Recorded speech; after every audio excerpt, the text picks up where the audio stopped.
topic is subring. Okay, so we have studied about rings and now it's about subring. It goes like same like when we study groups then subgroups. Okay, here we have ring and subring. So it is defined as like a non-empty subset of the ring is said to be subring if it is satisfies these properties. First one is like A minus B belongs to S and AB belongs to S for all A and B belongs to the subring. Okay, basically it is closure under subtraction and it is closure under multiplication. If these properties holds, then it will be a subring. Okay, other definition for this is like if we are calling a subset, non-empty subset as subring, then it will make a ring in itself. Okay, so these are the two definitions for subring. It goes same like subgroups. Okay, next we have the trivial subrings. Okay, so trivial subrings are basically two types. Basically first one is the singleton zero and second one is the ring itself. Okay, because whenever we are having a ring and we are interested to find subrings, obviously singleton zero and the ring itself will always be the subring, right? That's it. That is why it is called as trivial subring. Other subrings of this ring will be called as non-trivial subring. Okay, next we will understand like by an example. For example, I am having a ring as Z under addition and subtraction. We know that in ring we are having two operations, here addition and multiplication, and we are calling it as like if H is a subgroup of Z, this implies H is a subring of Z.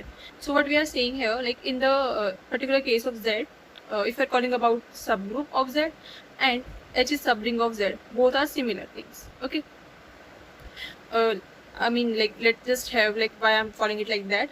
For example, we are having a ring Z under this, then the subgroups are singleton 0, 1Z, 2Z, 3Z, and obviously NZ, right? We know that subgroups of Z are of the form NZ, and subrings are also of this form. So that is what I was trying to convey through this note.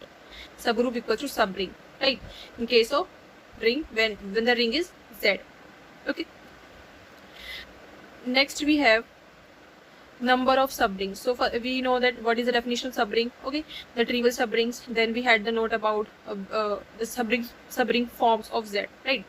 Now we will get to know like how to find number of subrings. So in particular case of Zn, number of subrings are equals to tau n. Tau n is a Gaussian function which gives the number of divisors. Okay, number of divisors are like somewhere prime divisors, right? Let's just take an example where it is to find subrings in Z20. So that is equals to Z of what? 20 equals to like prime factorization of 20 is 5 into 2 raised to power 2, right? That is equals to what?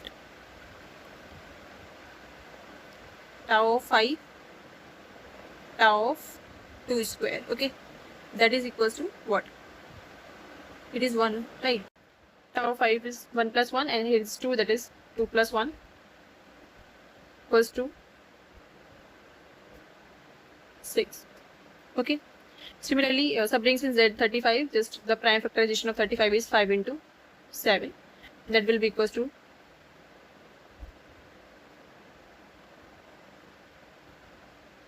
1 plus 1 into 1 plus 1, that is equals to 4. Okay, so in this way we can find subrings in Zn.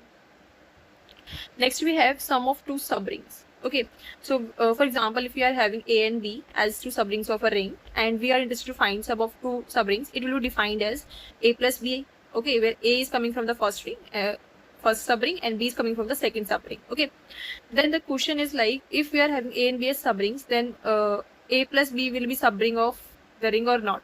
So it has the result that it will not be subring of R. Basically, it need not be a subring of R.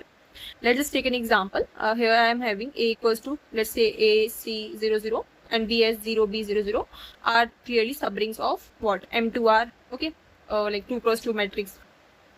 Then I am interested to check out like whether A plus B is subring or not. Okay, so A plus B will be defined as like if A is of this form and B is of this form, so obviously A plus B will become A, B, C of 0 form, right?